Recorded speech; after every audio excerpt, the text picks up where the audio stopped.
want you to think about the fact that there's AI. I want you to write your content or create content like you're talking to your target audience. That's it. Hey everyone, welcome to the SOB Marketing Podcast, where we celebrate the SOB that you are, and if you haven't figured it out yet, we mean small-owned business. We don't mean SOB. Listen, we know that as a small business owner, you are working hard on the daily to keep your business fully operational while trying to promote it. And while some days it may feel like the business is owning you, if we're being honest with each other, I bet you would admit that you wouldn't give up the insanity for anything. Our commitment here at the SOB Marketing Podcast is to give you the real talk, what works when it comes to advertising, marketing, promoting your business, and then what doesn't really work. And Chelsea and I promise to always keep the conversation real. Well, Vivian, we are once again talking about the machines. This has been the year of the machines. Really you know how like been. in Chinese calendar you have like the year of the dog, year of the tiger, dragon. Yeah. Okay, so it's the year of the machines. Okay. Y'all, welcome back to another episode of the SOB Marketing Podcast. Before we start talking about these said machines, we would really appreciate it if you subscribed. Oh, I like how she lowered her tone, you guys. She said it that was very nice, Chelsea. I like it. Thank you. I'm trying to be a little more persuasive instead of just saying, go leave us a review. I feel like that comes off a little aggressive sometimes. I feel like sometimes I'm a little, too much? I like... Stern? Yeah, let's go with too much. I was going to say hostile, but that's so much better. Let me toss out this idea because y'all know my little baby sister over here is a metal loving queen. So I want to challenge you. Let's make up a leave us a review metal song that we can insert in our episodes. I mean, Vivian, I don't think I can scream, or can you scream either? I mean, I feel like that's part of the metal. That's important. I feel like everybody that has vocal cords can scream. Yeah, but can you scream words? I mean... Okay, this is going to be the worst metal song you've ever heard, but pretty please leave us a review. Vivian, what are we talking about today? What aspect of the machines are we talking about today? So we wanted to bring you guys this topic because, for one, it's super relevant. There has been a lot of information and a lot of advice out there about what to do to get your content, your website, your business on that generative AI feature, right? Yeah. And so we're going to be talking about optimizing your website for generative AI features on Google search. But the kicker here is that this is actually coming straight from the horse's mouth. This is coming straight from Google. Yeah. And it's the first time they are legit telling us what their search engine is needing and the best way that we can provide it content to be able to show up in these searches. So anything else that you have read or heard in terms of this has been, I don't want to say speculation, but it's been the best that people can put together based on what they're seeing, but it hasn't been from Google like today's episode is going to be. Yes. So all of this information is straight from Google. We are actually going to do a two-parter for this. So part one is going to be all of Google's best practices for generative AI search. Next week's episode is specifically going to focus on all of the misconceptions and Google saying, hey, these are pieces of advice that we've seen online that you don't have to do. Yeah, so you're going to want to subscribe so that you could get a notification when the two-part releases, so that way you guys can hear from Google the advice they do not want you listening to, okay? So basically today is what to do and next week is what not to do. Yes, and as far as timeline, just know that we are bringing you this because it is the latest and greatest. You're going to listen to this sometime in July. This actually was Google just published this stuff in June of 2026. Yeah. So it's very timely, and we're doing our best to stay on top of this stuff because we know that as small business owners, this information impacts you and it impacts potentially your sales, whether you are showing up on these, generative AI searches. I do have a little hot take. Oh, My hot spicy. take. Yeah. How many okay. chili peppers is this? 1 to 5. It depends on your opinion. Caliente. My marketing hot take is, and this kind of goes back to a recent episode of ours where we talked about how to decide whether specific marketing advice is worth your time. I feel like with SEO specifically, it can be so difficult to decide whether marketing advice is worth your time because there's a lot of things out there that sounds like maybe it could help, but in practice, it's not doing what you think it's doing. Sure.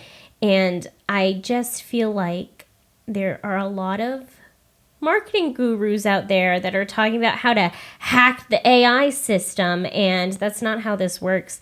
A main thread in today's conversation is going to be your content needs to be people first. That's what it is. There's no hacking AI. There's no, if I use this phrase, then it's definitely going to show up in the AI search. That's not how this works. You just need to create good quality content. Yeah, I think that's very good advice, and I will agree with that hot take today. I think it's interesting because I think I was mentioning to you earlier, as much as we're joking that we're talking about machines again today, it is a learning, a learning model machine. A learning language? Yeah, learning language machine. So technically, it is a supercomputer that's doing all this, but everything that we're reading, it points to exactly what you said, which is it's not pleasing the computer. It's pleasing the people that you're trying to reach, giving them the stuff they want so that then the computer in return can show them the best stuff, right? Absolutely. And this is a conversation we've had multiple times where Google's a matchmaker. Yes. Google's going If you haven't heard, we do have an episode. Go back. Just listen to all our episodes since you're here and we got over 100 of them. Just binge them. But one of them, Chelsea, goes further into that explanation. We talk about Google's matchmaking skills. Yes. And so that is the toppest priority for them. Yes, exactly. They don't care who you are or anything like that. You can't hack the system. They just want to share quality content with their consumers, with their users. That's it. Absolutely. Yeah. All right. Where shall we start this conversation, Chelsea? How do you want to I want to start this conversation with a quote from Google's article because I want you guys to really understand why we're bringing this today. They said, and I quote, "This guide is for website owners looking for official best practices from Google search." Okay. Whoa. So that's why we're talking about this today because, like you said earlier, straight from the horse's mouth, this is their official best practices. I kind of feel like that was their cheeky way. It is kind of funny that they included that sentence at the beginning paragraph of all of this information because I feel like it's like them saying whatever you read out there, these people are making up. Yes. We did not tell them to say that. Yeah. This is what we're saying. This is what we want. Yes, exactly. And Chelsea, will you do us a favor and link to this specific post from Google in case any of you want to read it for yourself? Absolutely. It's a little not super lengthy. They formatted the information really well, and it could be a quick read if you wanted it to. We always want to be sure that you know that we're not making this stuff up. We're getting it from somewhere. And so if you want to read it for yourself, Chelsea will put the link in the description. Yes, I'll put it in the show notes. Best place to start this conversation, Vivian, is to recognize, and what Google does at the very beginning is recognize that SEO best practices that we already have are still relevant for search engine for AI search engine optimization. Can I take a step backwards? And I know you guys are going to get tired of me reiterating this, but I'm already tired of Vivian. Yeah, I mean, you've had it 28 years. That's I would true. be tired too. Just to remind you guys, the generative AI feature that we're talking about is when you go into Google and you ask it something, right? Give me an example, Chelsea. How to metal scream. Okay, how to metal scream. And so what it does is now, if you haven't done a Google search in a while, whereas before it would show you pages and you would have to go in and click the stuff on your own. Now it takes through AI all that information and it's going to present you a paragraph at the top and then it's going to link to the most relevant stuff. And so that's where you want to show up, right? Because most people aren't going to continue down. I have found myself doing this. I literally will read the paragraph and I'm like, oh, it links me to the TikTok video that's the most relevant. It links me to the YouTube video or whatever. So in Chelsea's case, for this query, it would probably say, Chelsea, it'd probably give her the practical stuff. This is how you actually metal scream. Here is a video teaching you a step-by-step process, and it would link to the YouTube video that teaches her how to metal scream. Yes. So, Okay.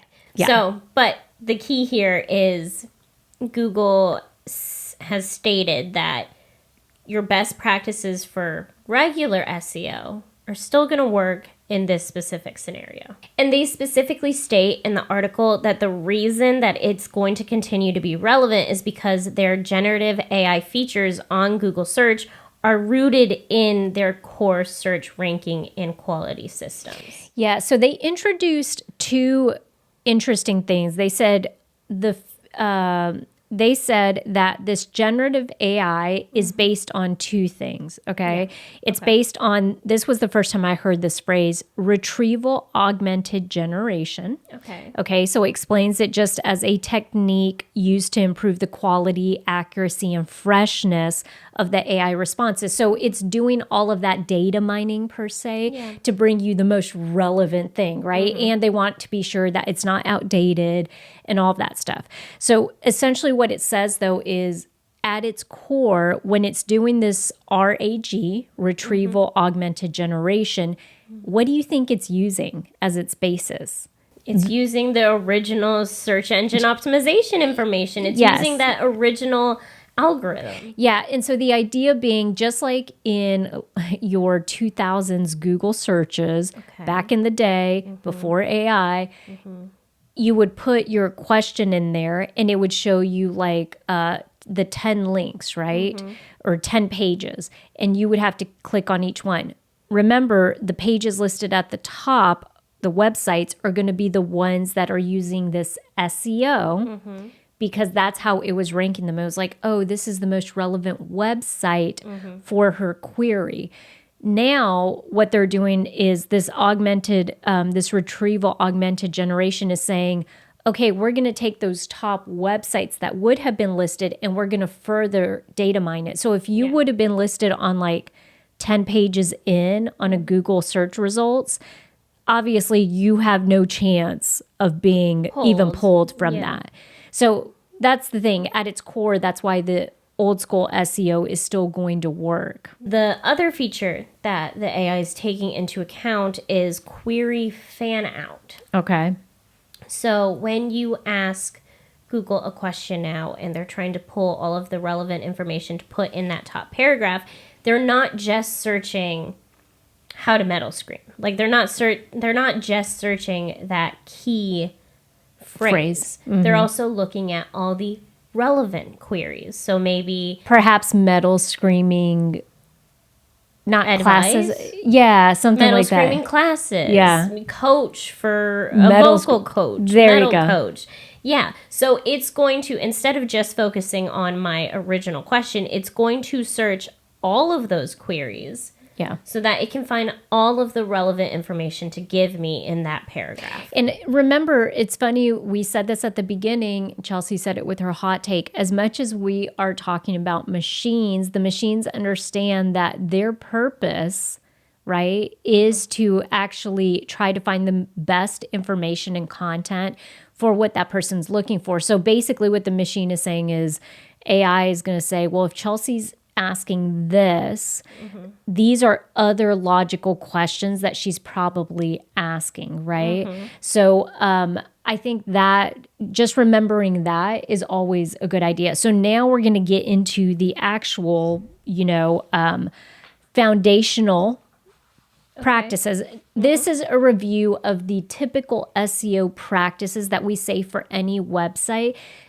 Google is now saying, okay, we're going to point out the ones that are going to still apply for the AI generative search. Absolutely. Before we get into that, Vivian, though, I do want to point out,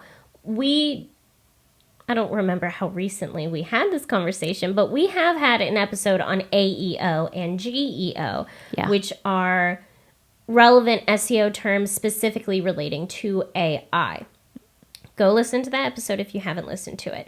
But Google specifically in this article does bring up AEO and GEO just to let you know they are relevant. The way that both of these terms work and the best practices for AEO and GEO is just good quality SEO practices that you should be doing. Remind us, AEO, these two newer terms came about because of the way technology has shifted in the last couple years. AEO being answer engine optimization and GEO being generative engine optimization. Yes. And so they all have a place. And the way I would think of this is kind of like you have a hub, which is your just kind of the way people are looking for information. And these kind of stem out of it. They're all sort of related, but some of them are talking very specifically about a certain type of like search, right, that people are doing.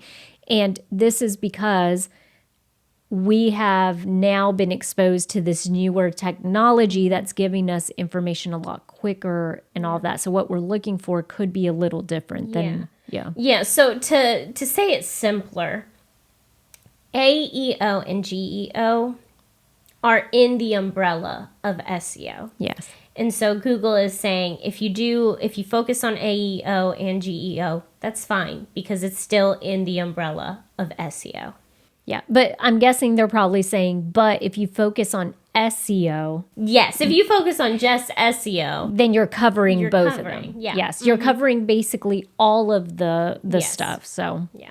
Okay, so Vivian, let's go ahead and get into best practices. Yeah. So best practices, the first one that they talk about is they say that they want you to create valuable non-commodity content for your audience. And if you're wondering what the heck is non-commodity, what's that mean, Chelsea? Commodity content is content that's easily found, already out there.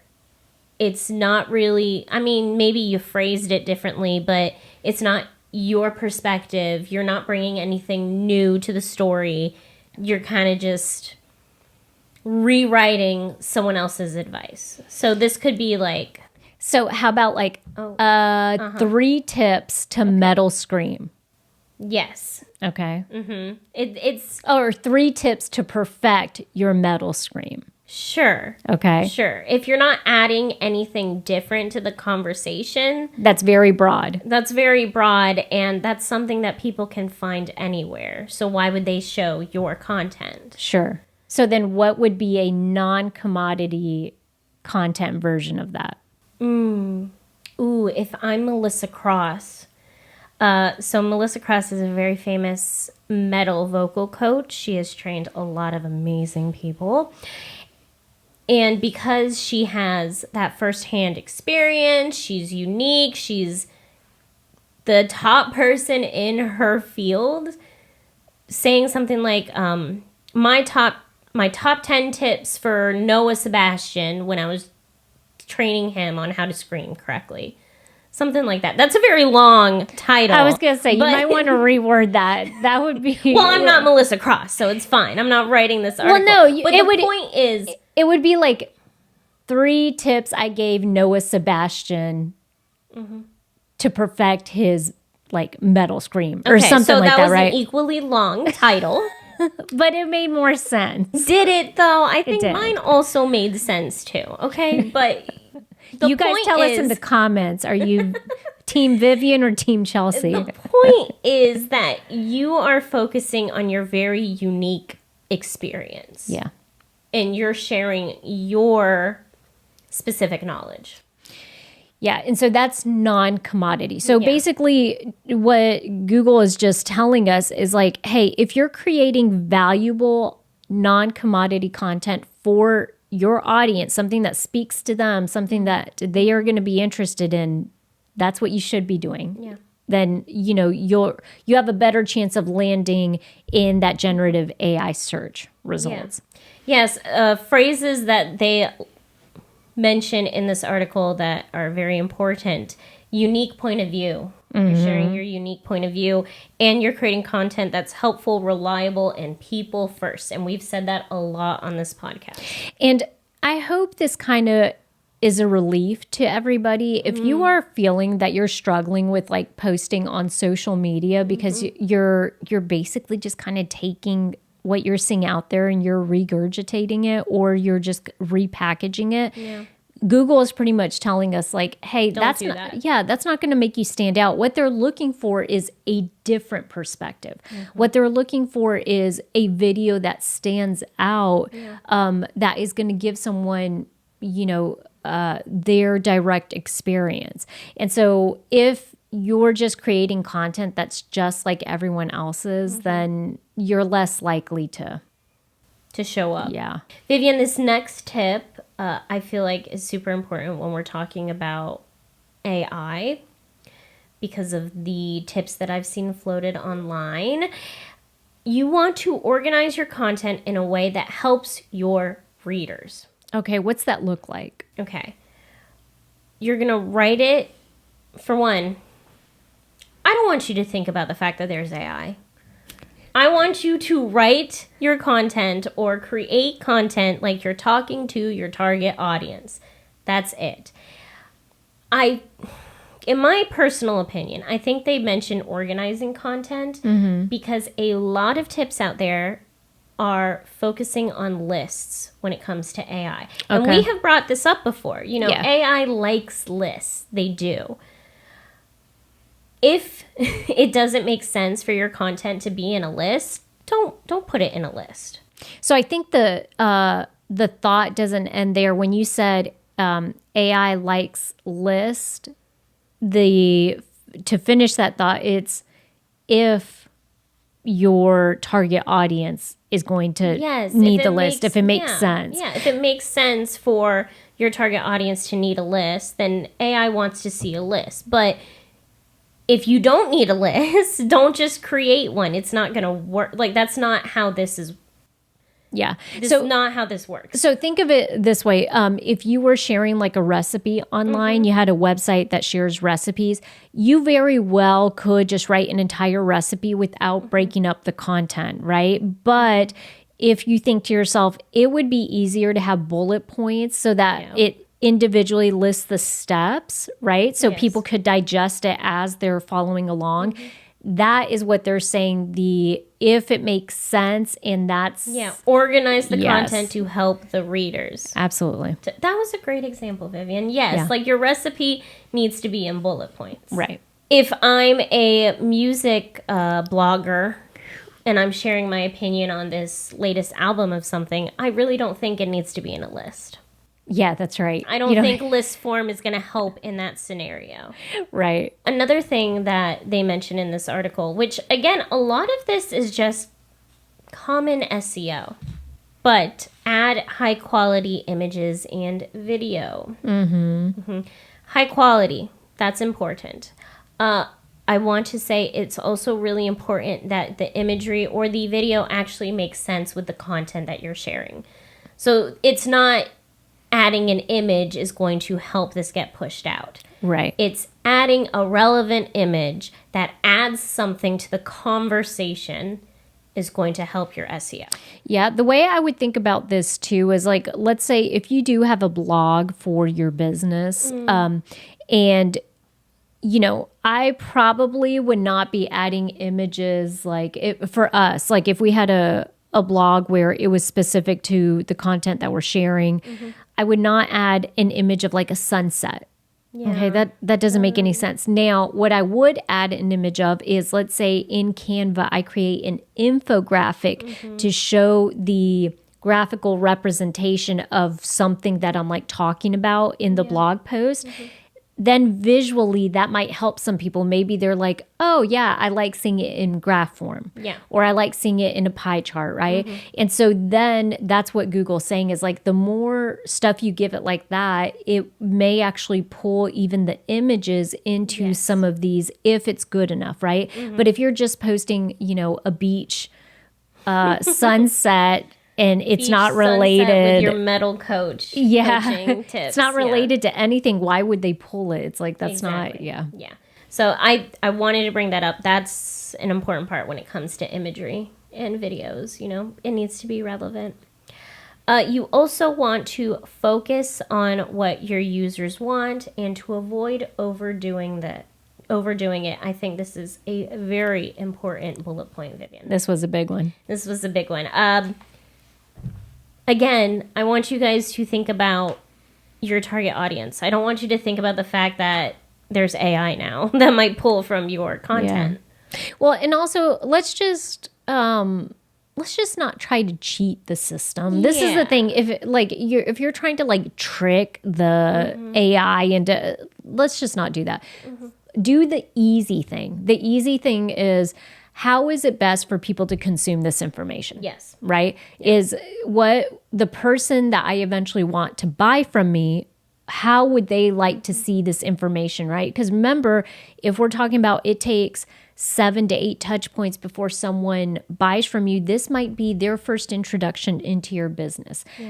So you want to make sure it's a good impression, right? So just do right by your target audience and you should be okay. Yeah. Focus on content that they actually want, and really important, the don't overdo it part. Yeah.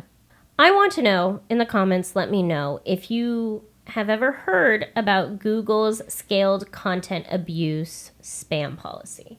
I feel like this is part of their spam policy that people forget.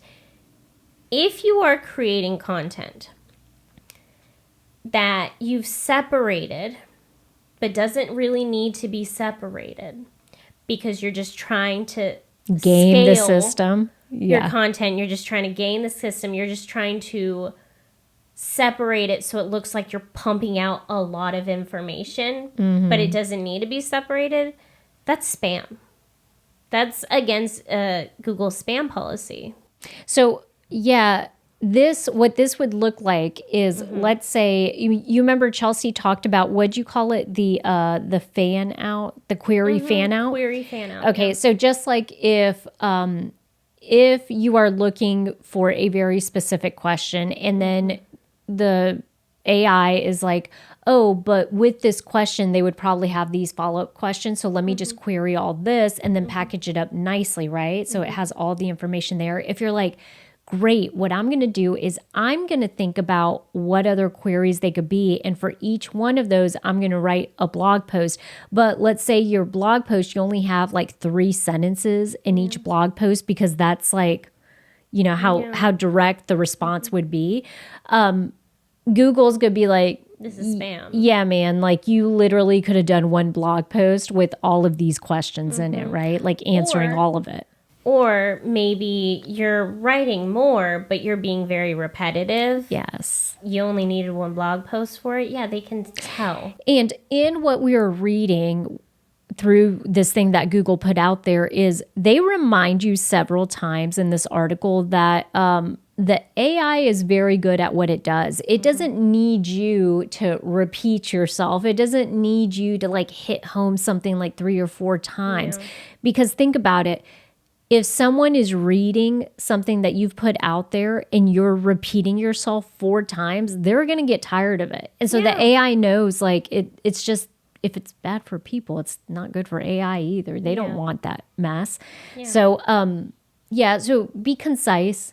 Don't try to game the system. Don't put a million, don't split it up into a million little things when really it's all just under one umbrella. Yes. Yeah, exactly. I really liked Vivian, this sentence from this article, and I want to quote it because it sums everything up perfectly. It says you can simplify your approach by focusing on one core principle. Focus on what your visitors would enjoy, find helpful, and feel satisfied with after visiting your website. That's it. That's the core of SEO right there. Yeah. So there you go. You guys basically just got a lesson from Google on exactly how to approach stuff. It's simple, right? Keep it simple. This episode of the SOB Marketing Podcast is brought to you by the SOB community. If you're a small business owner that is neglecting your marketing and you feel like you've wasted money and time on marketing help that didn't deliver, or if you're just craving support from people who actually get what it's like to run and promote a small business, then our membership community is for you. Visit school.com/SOB to sign up today to get instant access and weekly support. That's SKOOL.com/SOB. Okay, Vivian, so we just spent all this time talking about the content that you're creating. And that, of course, is a big part of SEO. Google does mention technical requirements because, if you're not meeting the technical requirements, it really doesn't matter how good your content is because Google can't find you. So that's kind of like the scary part, I think, for small business owners. Yeah. Like if we're not people that, I don't know, like technical stuff can seem a little intimidating. No, yeah, I will say with most, if not all, of these website platforms now, they're very good at the technical back end. Specifically in the article, it mentions that to be eligible to be shown in generative AI features on Google search, a page must be indexed and eligible to be shown in Google search. So again, you have to meet the basic requirements. So you want to make sure you're meeting crawling best practices. Google can actually crawl your website. Semantic HTML, you want to focus on human readability. You don't need to focus on the code. Yes. Do you want me to explain that more? Yeah, explain semantic HTML. Okay. So semantic HTML, a good website is going to be organized in a way that makes it easy for the reader to understand. You want it to be clear and concise. So then, for example, let's think about screen readers. If I'm blind, a screen reader will read the screen out loud to me so I can still consume the content even if I can't physically see it. That's code. And on your end, on the website's end, if your code isn't clean, if your website is muddled and confusing, then that's going to be difficult for the screen reader. Gotcha. So what they're saying specifically is when it comes to the HTML that blocks everything and makes your website easy to read and stuff like that, there's nothing fancy that you need to do on Google's part. Google can read your website. What you need to be doing is making sure that your HTML and the way that your website is structured makes sense for your human user. Okay. So do right by the humans. Yes. And you do right by the machines. Absolutely. Well, yeah. What a concept. Until they take over. Well, that's what I was thinking. I was going to say that out loud. Yeah, and to extend to that, Chelsea, it does go on. It has a very specific bullet point just dedicated to saying provide a good page experience, okay? So ideally, if your website is built to be consumed by, people, just be sure it looks fine and that they enjoy it. Yes. Notice that the theme throughout this entire conversation is focus on people. Yeah. It also says reduce the duplicate content. Yes. Okay. And we kind of already talked about this earlier when we were talking about spam and their spam policy and stuff like that. Will it necessarily hurt or dox your website if you have duplicate content? No, unless you're being really, really spammy about it. However, it's just, bad for your user's experience. It's a waste of your time. and it's a waste of crawling resources for everyone involved. That's right. Keep it simple. All right. So then the next thing that they lead into and they do focus on is just using the tools that they have to optimize for local business information. Okay. So there are 2 tools that they specifically mention. The first one, of course, is always going to be what? Google Business Profile. Heck yeah. Listen, if you have not gone into your Google Business Profile, this is your weekly reminder to do so. Go ahead, check, make sure your hours are updated. That's got your website attached to it. You can even upload photos now of your storefront or of your products and, I don't know, services, all that stuff. But the other thing is it does mention that where appropriate, quote, generative AI responses can include product listings, product information, and information about local businesses. So the other one, we were talking about Google Business Profile. The other tool they have is something called Merchant Center. Yeah, and we're going to do an entire episode on Merchant Center in the future. So again, make sure you're following so you can... And I'm going to be very honest with you guys. As long as I've been doing this marketing thing, I won't tell you how many years I've been doing it. I had never heard of the Merchant Center. So I am very excited that we're going to be covering this in a future thing because I want to get in there and I want to see exactly what they're offering to small businesses for us to take advantage, because for them to come out and specifically mention these 2 things, obviously they're going to want you to take advantage of them. And if it's pulling information, if that's a place where you could put your product listings, I mean, I would take full advantage of that. Absolutely. I'm glad that they added this bullet point at the end, because the key here is this is still part of SEO. Yes. Yeah. So you need to be adding as much information as you can to your business, your Google Business Profile, to Merchant Center, stuff like that. Yep. So this was the official from the horse's mouth best practices for Google, for AI SEO, which this sounded a lot alike your best practices for SEO in general. That's right. Probably because the AI is trained to give us, the end users, the best experience. So. Yeah. And I'm just going to remind you guys, if this all feels a little overwhelming, if this is the part of your small business that you're like, it's like German to me, like I don't understand it. We have a SOB community. It's a monthly membership. Okay. $50 a month. You guys can hop on Zoom calls with us once a week. And literally we will talk about your business and any questions you have related to this kind of stuff. We like doing a little research before those calls on behalf of our members. And so then that way, when they hop on there, we can share with them what we've discovered. But that's a great resource for you. So if you need a little guidance, if you just need someone to hold your hand through all of these AI and these bots, absolutely, we'll do it. I'm working on being more gentle, guys. Yeah. She's not as, what do you call it?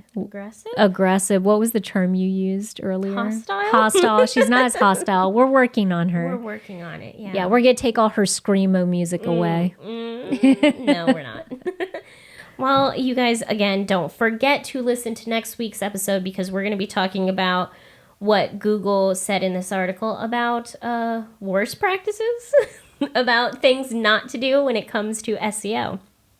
So go ahead, make sure you subscribe, and go be the best SOB you can be.